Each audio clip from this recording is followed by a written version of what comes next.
続く、絶望するどころか、諦めないでください。私の言葉、彼は無駄に私のもとに帰らず、私の望むことをする。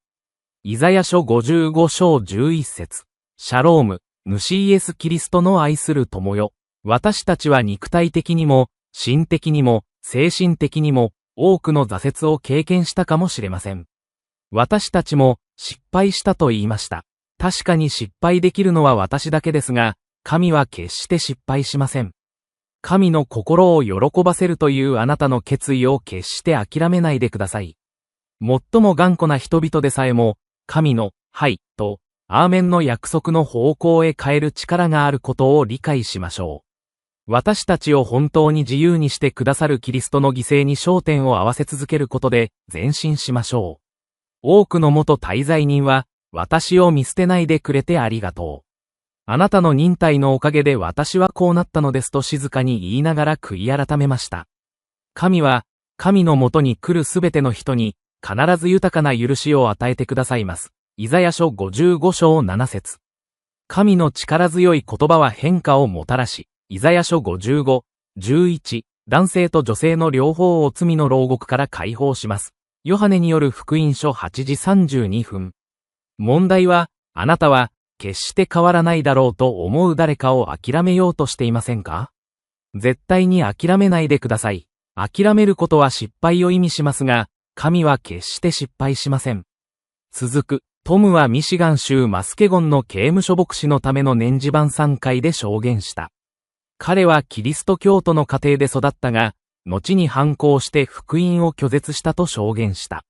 宴会で歌った彼の妻は彼が何度も失敗したにもかかわらず、彼と一緒にいた。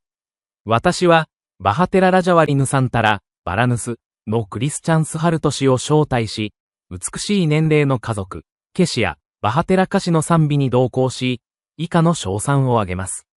昼も夜も神と過ごすならもっと平和になります。私は毎晩、神への信仰を持って神が来るのを待ちます。神様の祝福がありますように、砂漠で神と過ごすなら私は罪を克服することができます。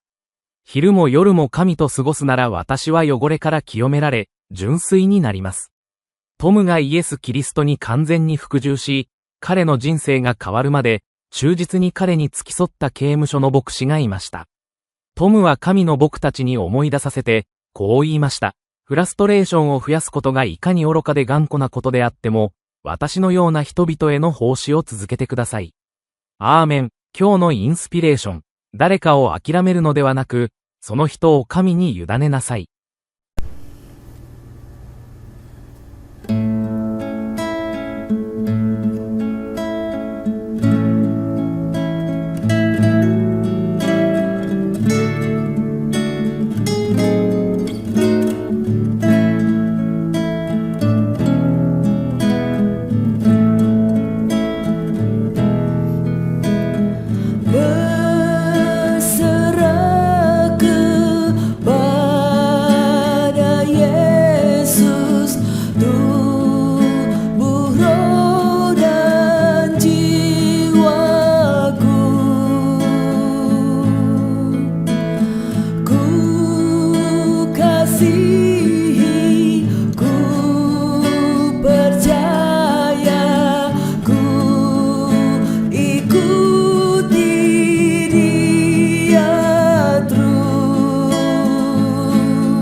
Kaki